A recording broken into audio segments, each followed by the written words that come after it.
షాద్ నగర్ వైపు ఉన్న DTCP RERA approved సిర్లసీమ 2 double benefit offer తో సిర్లసీమ 2 ఒక్కసారి ఫ్యామిలీతో విజిట్ చేసి మంచి నిర్ణయం తీసుకోండి. ఈ రోజు శవ రాజకీయాలకి పెట్టిన పేరు వైఎస్ఆర్సీపీ ప్రభుత్వం.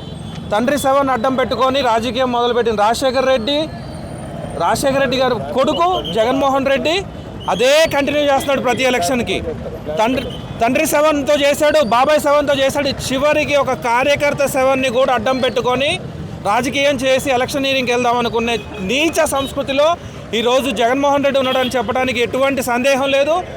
సజ్జాజాయి పోస్ట్ పెట్టింది 10వ తారీఖు, అమ్మాయికి యాక్సిడెంట్ అయింది 7వ తారీఖు. దాన్ని మళ్ళీ సజ్జాజాయికి తంగిరాల సౌమ్య గారికి ఆపాదించాలని చూస్తున్న ఈ మొండితోక బ్రదర్స్ ఎంత నీచానికి దిగజారిపోతున్నారో ఒకసారి ఆలోచించండి ప్రజలారా. ఈరోజు ఆ అమ్మాయి చెప్పిన దానికి ప్రశ్నిస్తే చనిపోయింది 11వ తారీఖు, సజ్జాజాయి పోస్ట్ పెట్టింది 10వ తారీఖు, అమ్మాయికి యాక్సిడెంట్ అయింది 7వ తారీఖు. 7వ తారీఖు యాక్సిడెంట్ జరిగినట్టు అక్కడ నుంచి ప్రతి ఒక్క పేపర్ని జీజీహెచ్లో సబ్మిట్ చేశారు. ఆ గవర్నమెంట్ హాస్పిటల్లో ఇచ్చిన నివేదికను మనం అందరం చూసాము. దాని మీద కూడా రాజకీయం చేసి దాని మీద లబ్ధి పొందుదామని చూసే ఈ జగన్మోహన్ రెడ్డి ప్రభుత్వం నీచానికి దిగజారిపోయి సోషల్ మీడియాని అడ్డం పెట్టుకొని వాళ్ళ కార్యకర్తల్ని చంపి తినే ధోరణిలో ఉంది. ఒక పాము కనుక తన పిల్లల్ని ఎలా తింటుందో ఈ రోజున వైఎస్ఆర్ ప్రభుత్వం వాళ్ళ కార్యకర్తల్ని వాళ్ళ పేటీఎం బ్యాచ్ మొత్తాన్ని కూడా అడ్డం పెట్టుకొని చేసే నీచ రాజకీయాలని ఇప్పటికైనా మానుకొని పక్కన వాళ్ళ మీద తప్పు నెట్టకుండా మీరు చేసిన పాపాన్ని మీరే కడుక్కోవాలని చెప్తూ సెలవు తీసుకుంటున్నాను. మరి బీసీ మహిళ గీతాంజలి మరణం పట్ల వైసీపీ సోషల్ మీడియాలో జరుగుతున్న దుష్ప్రచారం చూస్తున్నాం. ఆవిడ ఏదో ఒక సభలో మాట్లాడిన దానికి కౌంటర్గా తెలుగుదేశం పార్టీ నుంచి కార్యకర్తలు ఇచ్చినటువంటి స్టేట్మెంట్స్ని ఆసరాగా చేసుకుని ఈ రోజున ఒక కుట్రలో కేసులు ఇరికించాలనేటటువంటి కుట్ర చేస్తున్నారు. ఆవిడ 7వ తారీఖు యాక్సిడెంట్ అవుతే 10వ తారీఖు ఆమె చేసినటువంటి కామెంట్ల మీద కౌంటర్ ఇచ్చినటువంటి వ్యక్తి ఏ విధంగా ఆవిడకి మరణానికి కారకుడు అవుతాడో ఈ ప్రభుత్వం, ఈ గవర్నమెంట్ తేల్చాలి. అదేవిధంగా గీతాంజలి మరణం పట్ల చాలా అనుమానాలు ఉన్నాయి. ఆవిడకి వైసీపీ సోషల్ మీడియా ఆఫీస్కి జరుగుతున్నటువంటి ఉత్తర ప్రత్యుత్తరాలు అయితేనేమి కానివ్వండి, గీతాంజలి కుటుంబ సభ్యుల బ్యాంక్ అకౌంట్ల మీద కూడా వాళ్ళకి వచ్చినటువంటి లావాదేవీల మీద కూడా సమగ్ర విచారణ జరిగితే ఈ గీతాంజలి మరణంకి అవసరమైనటువంటి మూలాలు ఎక్కడున్నాయో తెలుస్తుంది. నిందితులు తేటతలం అవుతారు. కాబట్టి దీని మీద నిష్పక్షపాతమైనటువంటి సమగ్ర విచారణ జరగాలి. భారత రాజ్యాంగం చెప్పినట్టుగా ఒక దోషి శిక్షించుకున్నా పర్వాలేదు, కానీ నిర్దోషులు ఏ విధంగా శిక్ష పడకూడదు అనేటటువంటి ఉందో కేవలం ఆవిడ మాట్లాడిన మాటల్లో తప్పుల్ని ఆవిడ 5 సార్లు నాకు అమరఒడి ఇచ్చారు అనేది గవర్నమెంట్ ఇచ్చిందే 4 సార్లు అయితే నువ్వు 5 సార్లు ఎలా తీసుకున్నావమ్మని అడిగిందా ఒక వ్యక్తిని, తెలుగుదేశం పార్టీ నుంచి అడిగినటువంటి వ్యక్తిని సరైన సమాధానం చెప్పలేక బాధ్యం చేయడం అనేది చాలా సిగ్గుచేటు. ఈ శవ రాజకీయాలన్నీ కూడా పేటెంట్ హక్కుదారైనటువంటి వైసీపీ వెనకాలను నడిపిస్తున్నటువంటి డ్రామాలు ఇవన్నీ కోడికత్తి డ్రామా చూసాం, బాబాయ్ గొడ్డలకే చూసాం. ఈ 2024 ఎన్నికల కోసం ఈ గీతాంజలి మరణాన్ని ఒక బీసీ మహిళ మరణాన్ని అడ్డంగా పెట్టుకుని ప్రజల్లో సానుభూతి చెందాలనేటువంటి వైసీపీ పథకాలన్నీ ప్రజల్లో తుత్తినీలైపోతే వాళ్ళు అనుకున్నటువంటి లక్ష్యం నెరవేరదు. ప్రజలన్నీ గమనిస్తున్నారు. మీరు సత్వరమే సమగ్రమైన విచారణ జరిపి గీతాంజలి మరణానికి కారకులు వెలికి చేసి ఆ కుటుంబానికి న్యాయం చేయాలని చెప్పి మేమందరం తెలుగుదేశం పార్టీ సోషల్ మీడియా తరపున కోరుకుంటున్నాం. నిన్న వైఎస్ఆర్సీపీ సోషల్ మీడియా గీతాంజలి గారి హత్య కేసుని ఒక రాజకీయంగా పులుముదామని చూశారు. కానీ ఇక్కడ గీతాంజలి గారికి ఇన్సిడెంట్ జరిగింది 7వ తారీఖు. సజ్జా అజయ్ అనే ఒక టీడీపీ కార్యకర్త పోస్టు పెట్టింది తారీఖు వచ్చేసరికి ఇక్కడ మీకు కనబడుతుంది చూడండి, మార్చి 10, 2024 11:24 ఇదే సోషల్ మీడియా అసత్య ప్రచారాలు చేస్తుంది అనడానికి ఇది ఒక ఉదాహరణ.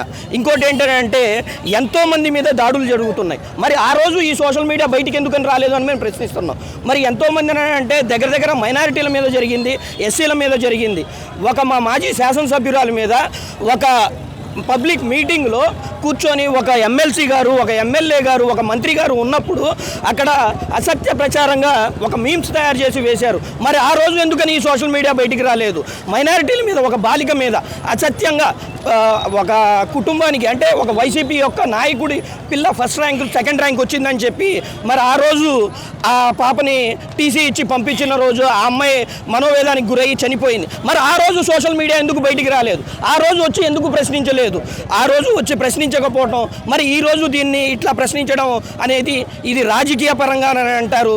కేవలం టీడీపీని టార్గెట్ చేసి మా మాజీ శాసనసభ్యురాలుతో దిగిన ఏదైతే ఫోటోలు ఉన్నాయో దాన్ని తీసుకొచ్చి అజయ్ కావాలని చెప్పి చేశాడు అని చెప్పి ట్రోల్ మీకు ఇక్కడ కనబడుతుంది. మొత్తం క్లియర్గా చూపించాం.